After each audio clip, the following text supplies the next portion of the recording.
Welcome to the Creative Island Podcast, a show aimed at helping creative individuals transform their passion into profession. Each episode will share powerful strategies, tips, and practical tools to empower you to create the income, the lifestyle, and the legacy you were designed for. We are your hosts, Adam Bowman and Jason Pepper. Enjoy the show. We are live, coming to you from the studio, aka Jay's boardroom in the freaking condo out here, Toronto, Ontario. That's what I'm talking about. Creative Island. We got another one for you today. We always got good ones for you today, but Jason, what is it today? So, what's up, guys, listeners? We want to help. You know, it's funny. I get asked all the time from different businesses, what are things I can do in my business to like improve things? The first thing I look at is the systems you have in place. And like, let me say something really quick. Businesses that don't have systems in place are not businesses. Yeah. Business is all about systemizing all of your processes. And it looks really similar regardless of the type of business. There are differences, but at the same time, you can easily look at certain mechanisms and say, okay, well that, you could optimize that a bit better, or you can integrate this way, and you can do those things. And all of a sudden, you liberate yourself from all this day-to-day hassle and headache that is completely unnecessary. Yeah. So we're going to talk about systems today, things you can integrate in your business now. Whether you're an art business, whether you're a comedian, whether you're an actor, you're a touring band on the road, doesn't matter. You're all a business. You're all selling products and services to some degree. You need to have systems in place so that your business can work for you. You're not going to spend all your time running around making sure that groveling about things not working. It's like, that's not what business is. Business is like, it's a mechanism, it's a machine. You set the thing up, it starts to work for you. It starts to help you and liberate you from stuff that you don't have to do anymore, which is awesome. Love it. And for filmmakers out there, systems, we're talking more pipeline. We use the buzzword pipelines instead of systems, because it's just like the flow never stops, keeps on going. Perfect. It's cyclical. Yeah. We love if there's other lingo, throw it in there. I know it as systems, but whatever. If it's pipeline, we love the pipeline. Yeah. We just want consistency, and you want to be liberated from shit. You can't be doing stuff all the time. Yeah. You got to give the hats away wherever you can. Because like, you ever see someone wearing more than one hat? Like actually, literally, it looks ridiculous. So like when you got 8 hats on figuratively, you look like an idiot. You're making a dumbass. You're making a fool of yourself. It happens to me. It happens to you 100%. Totally. Yeah. And it comes back to delegation. But we talk about delegation way too much. So go into today's stuff. So systems, what are systems? And systems are processes in your business, obviously. Okay. A little bit of a mundane topic. We'll try to make it fun. Systems allow your business to be valuable. That's what makes a business valuable. Systems allow your business to be saleable. Whether you haven't thought about selling your business or it's not an exit strategy yet for you, you better consider that option, because one day somebody comes up to you with a big enough check, you would sell your business tomorrow if you got the 100%. Chance. So systems allow you to, really have a saleable business at the end of the day. Systems allow you to be functional, efficient, all these kinds of things. And they allow your business to be understood by other people. Ooh, that's good. Which is important. Context. Yeah. Because when you start to delegate, you need to be able to hand over a system you need to put them in a driver's seat that they know how to drive. Yeah. And they've got similar metrics so they can go, okay, great. They can sit in the driver's seat and know what to do. Also, it's good for you because you need to know where the hell they're driving and how they're driving. And because if you give them a bucking Bronco, your business is going to go off the rails. Well, that's the other thing. Then systems also give you information, and information allows you to make better decisions. Yeah. And that's what business is. It's a bunch of, you have to just make decisions. Yeah. And you try to make a better decision to get you a better result, but you need information in order to do that. Yeah. And systems help you collect information to make better decisions. So, love it. So many good things coming out of systemization. Okay, well, let's get into it. There are so many lanes that we can talk about today. So we'll just go into it. Broad strokes. Yeah, we'll just go into it. We'll try to cover everything. We'll start with clients. Okay, so every business is has the same end goal, right? You're selling a product and service to a customer. So your customers are the most important. You don't have customers, you don't have a business. But if you don't manage the relationship between you and your customers, you're going to always have to get new customers. Which sucks. Which sucks. It's like, so it's much good, work. But it sucks if it's just always new clients. Oh, it's so brutal. much Imagine work if every time you did a show and you played in front of 100 people, nobody, you know, and you that'd be terrible. And every time you did a gig, it'd be like first time all over again. And those 100 people, nobody carried over to the next audience. God. It would suck, right? Yeah, it'd be brutal. So one way we do that is what we call a CRM. So a CRM is a customer relationship management system. There's a ton of them. I like HubSpot, but Salesforce, like there's a million of them. Monday.com, I think they've got a great one too. Monday's good. I mean, you just get comfortable with whatever one works for you. I like HubSpot because it integrates. Integration, Email. I mean, they all do to some degree, but I think HubSpot just does it the best. They integrate with Eventbrite. So if you're doing shows and things, and you can sell tickets. It integrates with Gmail and your inbox. You can kind of see all that stuff. You have to let those tools work for you because you need to know who came to your show, why they came to your show, what they bought from you, or what didn't they buy from you, why they didn't buy from you. And you need to know how many times, and you got to communicate with them. Yeah, and then getting them to the next one is super important. Well, letting them know that there's other things that they can buy, or like, hey, I've got another show, come buy tickets. I got new merch, come buy. I got a new album, go listen to it. Yeah. And so you're managing the relationship between your existing customers and new products, new services, and that's really what it is. So CRM is the first thing I would look at. When did you first start to get a CRM? It's like right out of the gate. So you've had one for a couple of years now. Then. I've had one for a long time since the beginning. But I had a good mentor that told me that right away. And he's like, "How are you gonna I used to do like brutal sales calls, like back to back to back to back. I'd be so booked with sales calls, right? Because you got to keep enough revenue in the pipe. Always be selling, brother. Always be selling. You got to keep enough revenue in the pipe or potential prospects in the pipe that they convert to real dollars, or else you don't got nothing. You don't have a business. You got nothing. And so I was doing it without a CRM for a really short period of time when I first started out, and all of a sudden you realize I can't fucking remember, customer A's wife's name, dog's name, kid's name. All those nuggets you need, all those little things you need to maximize, to build trust amongst them and actually wind up closing the deal. So a CRM allows you to really keep track of the relationship between you. You got to have one. You got to know. If you have every single person out there right now should have a CRM. They should have an email. They should have an email list. And they should be regularly sending stuff out to the email list, whether it's a monthly newsletter, upcoming products, hey, what's new with us? Hey guys, check this out. Hey guys, check out my website. Hey, you need to be talking to your community, and you need to be building that community in something that is keeping track of them. Because you're attacking me right now because I don't do any of this shit. You can't. But I'm losing it though. You can't keep track of everything on your own. It's not it's so just true. not gonna work. I don't it's so hard. I really need to start a CRM. Eventually, you get thousands of people in your network, and if you're think about a CRM like a cup, right? If you don't have a CRM, you got a big hole in the bottom of the cup. New customers come in, old customers fall out the bottom. Yeah. A CRM allows you to hold those old customers, so you just grow in all directions. And so retention's a huge thing. So that's the first thing I would do. If you're a band on the road and you don't have a CRM, or you got a measly CRM you don't pay too much attention to, get to know that thing. Yeah. That's the nucleus of your whole business. Yeah. Because without customers, you don't have a business. And if you don't have a relationship with your customers, they're probably not going to buy too much stuff from you. Yeah. And if you don't have a manager, because you don't have enough money and you're so small, the CRM will just do everything basically that you're going to have to tweak it and massage it a little bit. But you can have that instead of a manager. And then when you get a manager, you're like, hey, here's our CRM. They're like, oh, sick. And they can tick all the boxes, check out, scale immediately because they know how you operate. Totally. Right out of the bat. Well, the biggest value for the CRM is not even all the functions of automating emails and sending newsletters. I mean, you should be doing all that stuff to some degree, even if it's just a simple thing once a month or once a quarter even. Yeah. Or like a Christmas card at Christmas time or something. You have to let people know that you're still around because people aren't thinking about you all the time. Yeah. But email, those things allow you to kind of stay top of mind.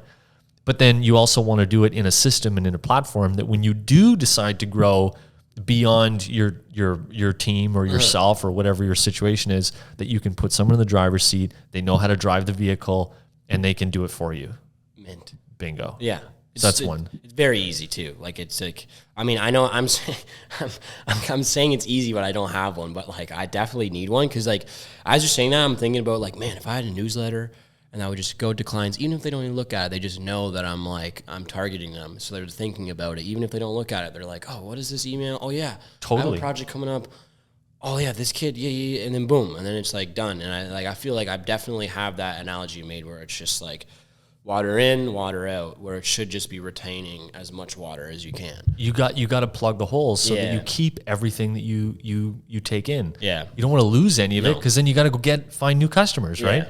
Like imagine if you get to a certain capacity, you say you get to like 500 people in your newsletter or something, but then every year you got to get 50 new people because you lose 50 people at the other side, right? Because there's no relationship, you're not sending enough stuff, or they're not, you got to manage the relationship. I'll give you a story really quick.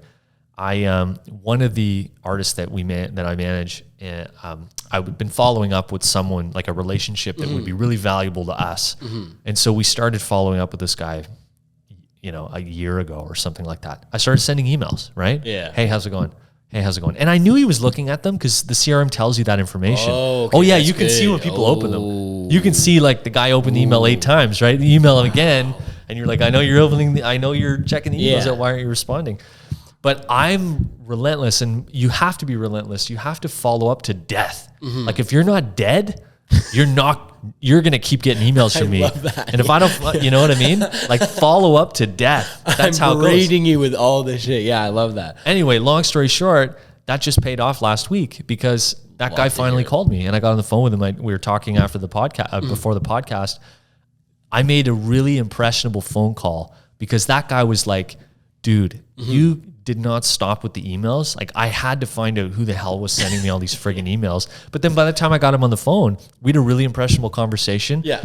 He likes the client. We have a good relationship now and it's going to be a fruitful one for the long haul. That's awesome. But a CRM allowed me to do that. Like I wouldn't have remembered. Did I send him that email last week? Yeah. Oh, I can't remember. You can track it. Your CRM tracks all that stuff. Yeah. You go, okay, last time I talked to him was 2 weeks ago. Perfect. Time for another follow-up email. And you can do that with everybody. That's easy money. That's easy pickings too. Yeah. Well, that's how you do it. Like that's sales, right? That's how you grow. That's how you get customers. Nobody wants to just sign up and be a customer. You got to go and prove to them that they need to be your customer. Yeah, you show the value 100%. And anyway, so CRMs It's a good story. CRMs rock. Get one if you don't have one. I need to get one. I need to get HubSpot. Okay, next system. What other systems we got in the business? Marketing systems. Ooh, big boy. This is another big boy, right? Because okay, you got all these customers now. You got your CRM. Well, you got to figure out how to market and how to talk to them to communicate your products and services in terms of what they value. Yeah. And so you should have systems around marketing and not just email marketing. Let's look at social media, for example. I see too many bands that don't have a social media strategy, or it's just sort of random. They don't really have anything too planned out. Like which is crazy. Which is so fucking easy. Which is crazy, but you need to systemize that. Yeah. You can't be just like sending content out there just willy-nilly. It's not going to work. Yeah. You need to be, well, one, you need to do way more content than you actually think.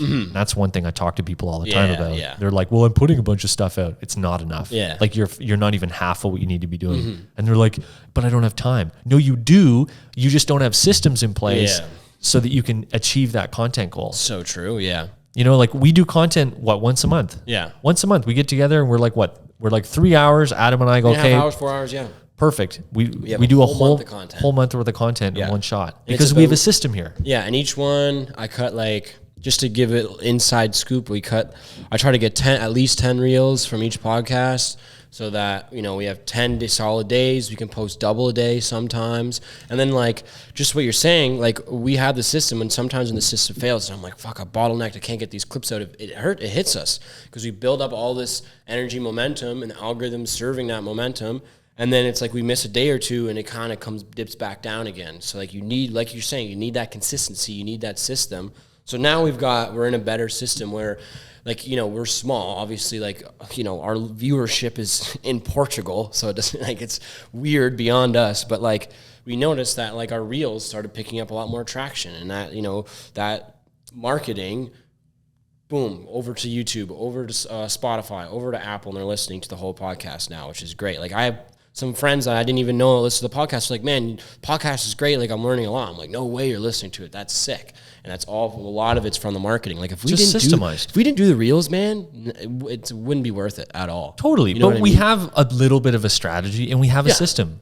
100%. And so I'm just build a system. And if you've got something in place now, ramp it up or find a way to be more economical. Like don't spend 5 or 6 days a month doing content. Yeah. Do 2 days or 3 days, but really distill it. Maybe you got to spend 1 day a month writing content, 1 day a month filming it. Yeah. That's it. 2 8-hour days back Done. to back. And you should have enough content within that time. Like shorts are really short now. Yeah. Like people are really into like the really clippy kind of small micro stuff. Information. Next, move on. Totally. Yeah. And even for musicians, like people don't have the attention span for a full song, not on social media. Yeah, that's true. So just clip stuff.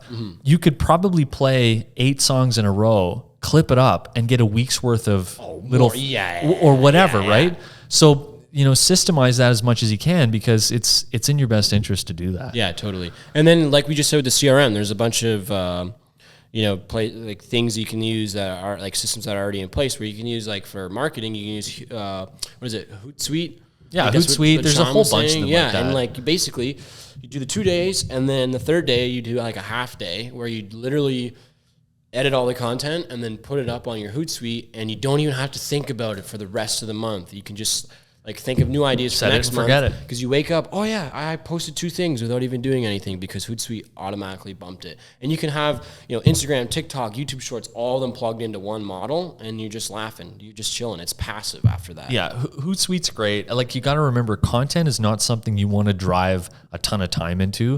Not the content, social media, because social media, like I've had in my experience, especially with the people I've worked with, we've doubled down on social media stuff and we've doubled down on other areas.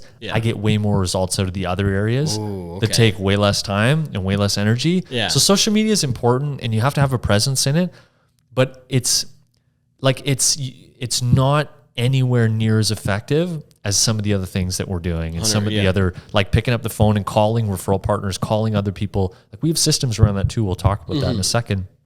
But you make way more bang for buck and translate real dollars by doing real things, not social media things. Yeah. It's important to have social media. People need to know who you are. And if they go to your page, you got to be credible. You got to have stuff there. You got to have consumable content.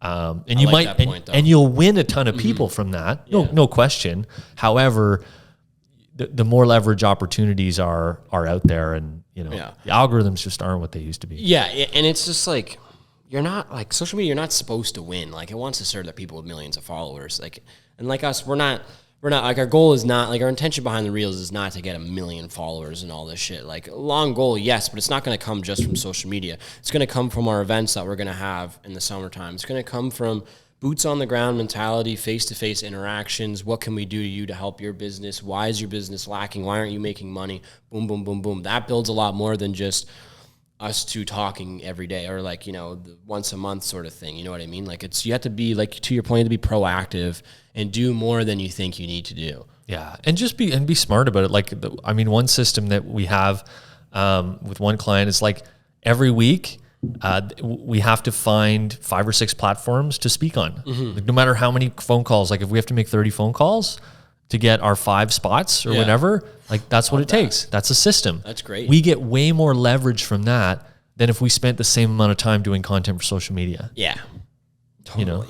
And so, and I like content for social media. I think it's important, but there are other things that are getting way more bang for buck right now that I'm finding that you can do that are even more economical. Yeah. Social media is expensive. Like you're a video guy.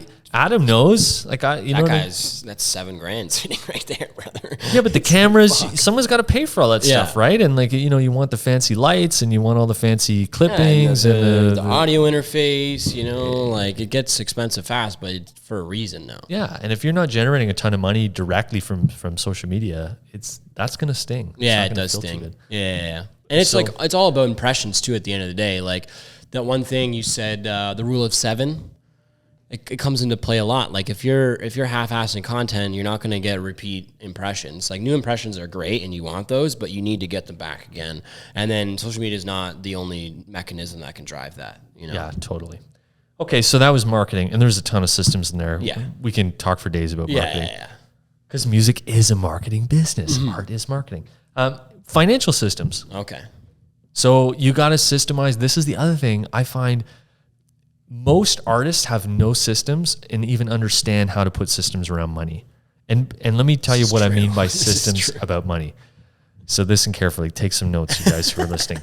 Okay, money is dollars in. You have to pay taxes, and you have to automate most of the financial things happening in your business, like period. If you're manually going in and making payments or manually going in and transferring funds around, and you're manually having to think about dates, about pays, about, the credit card needs to be paid this day, or that needs to be paid this day, or, I got to move some money into that investment account, or if you're thinking about all that stuff, you're going to fail. Yeah. Period. Okay. The great thing about banking and online banking and all that stuff is that you get to actually automate. You can preset stuff. Things can get automated. It can you should be able to pay bills and save money and put money away from taxes. And you can do it all based on a deposit, percentage of deposit. You can do it based on just a set date every month or whatever it is. You have to build systems around money. And then investments, but you got to, money around systems around money include, how you deal with taxes, how do you deal with expenses, and also how you deal with like retaining money in your business over time. Like your business has to earn money, and it has to keep money, and it has to keep money that works for you over a period of time. So you got to have all those systems put in place. And, a lot of people just don't do that. They think that when they get money, they'll start to implement these systems. But the reality is you got to implement right away. Yeah. And it's all proportionate to your income. If you don't have much income, then there's not going to be too much coming out. Yeah. But as your income grows, you got to start early. It's always about time in the market, not timing the market. I love when you say that. Yeah. So I'm bad at like financial stuff. Like I've said before, I'm still learning. It's baby steps, and you don't have to go 0 to 100. Like just try to learn as much as you can and like compound on top of that and just use what you learn. So I feel like a lot of people, even with like reels, like I'm on reels every day, just like scrolling through shit. And I hear stuff, and sometimes I don't implement it, but I know that if I did, it would work. You know what I mean? Like I heard that the Alex Ramosi thing where he's talking about the referral based stuff. And I was like, I'm going to implement that right away. And it worked. So I think like you just got to stay vigilant and use the systems that we're telling you, because it's going to work in the long run. It's just baby steps. You can't go 0 to 100. Well, it's got to work while you're doing other things. Yeah. Like if you're on the road and you're just touring and you're making money, every time you make a deposit in your account, if the money's getting taken for taxes, the money's getting taken for investments, the money's getting taken for expenses, and it's all kind of getting pulled off the top, you're left with whatever you're left with in your account. You learn to manage your financial situation based on what you have in your account. Yeah. And when you have all those systems in place, you eliminate the emotional response that usually comes around money. And you learn to live with what you have. Yeah. And that's the trick. Like that's golden ticket. That's the golden ticket, and that's how people get financially wealthy, right? Yeah. Is they take the emotions out of the financial equation, and they just build systems. So emotions destroy wealth, financial systems build it. So that's Dingers, it, bro. Let's go. All right, what other systems we financial operational systems. Ooh, okay. This is big for scaling your business and whatnot. Well, this is just your operations. This is the process of delivering your service or product to your customers. Okay. Like the operational side of your business is a big part of your business. There's so many systems you have to put in place. Like you have, like we talked about, power teams, right? Like that, you should have a system in place on how you accumulate the various people in your power team and assess the power team if it's working and the whole nine. Totally, right? And take that feedback. And then when you've got to go to another, geographically, as an artist, you're probably going to move around a little bit. Those power teams don't all follow you everywhere. Yeah. Because sometimes they have geographical constraints, which is fine. You got to have a system in place to go and find where those people are in different areas. Yeah. Totally cool. Yeah. You have to have recruiting, and recruiting could be, that's big. Employees for yourself or for your business, but also recruiting, other acts to partner up with, recruiting other collaborations, recruiting new producers. There's a whole category of different systems you can make around recruiting to keep a steady flow of new talent, new producers, new bands to work with, new companies to partner with, new power team members to partner up with. And so there's always something to pick from. Most of business is just arranging land, labor, and capital in a way that you can take the surplus value from. And so you have to have all those pieces somewhat together. So when you need to get resourceful and put all the parts together, you've got them sitting around. Yeah. And so there's systems all for that. And, people forget about that. Yeah.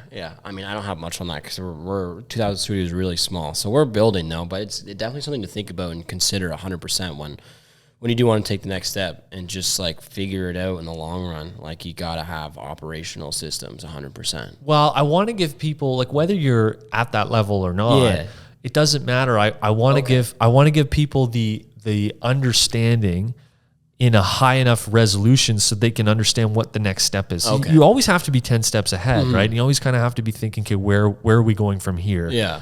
And what's the direction, or what can I do to make things easier for me or for my organization or for someone else in the company?